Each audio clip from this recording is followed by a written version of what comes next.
Awareness on neurodivergence is on the rise. Many neurodivergent individuals are a part of the Malaysian workforce today, and the number of them joining higher ranks in the coming years is expected to increase. Universiti Malaya's Dr. Safiah Omar suggests her views on how to better support them for a more inclusive and diverse workforce. Because we can see that there is an increasing number of neurodivergent people in over the world actually, but in Malaysia itself, I think you can see that according to worldpopulationreview.com, approximately 325 individuals are diagnosed with ASD, autism, and 432 with ADHD for every 100,000 of populations in Malaysia.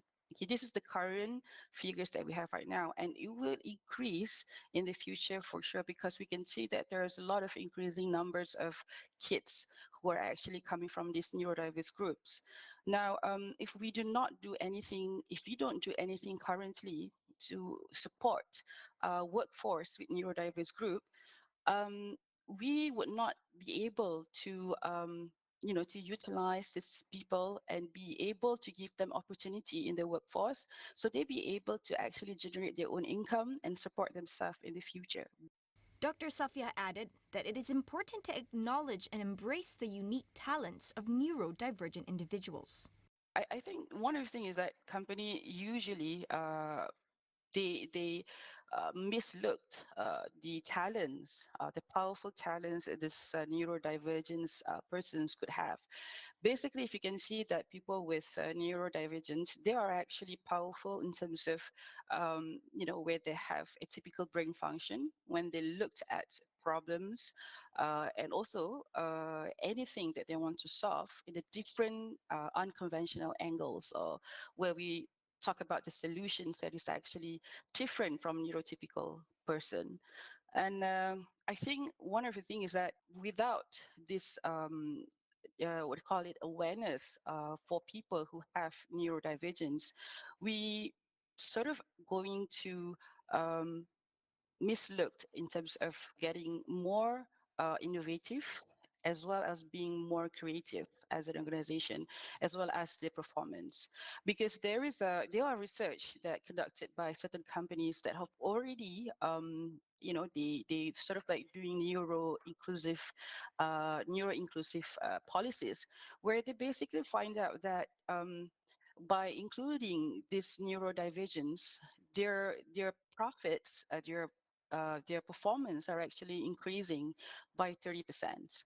So I think this is something that we have to look forward in our workforce in Malaysia.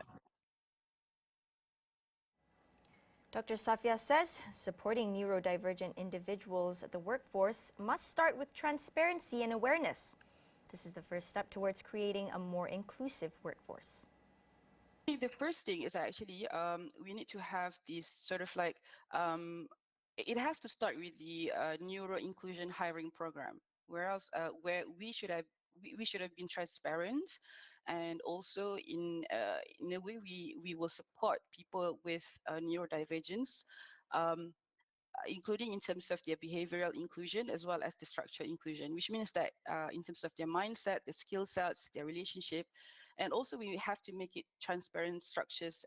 Also, the process and the practices must be accommodate towards what is needed by the neurodivergence person.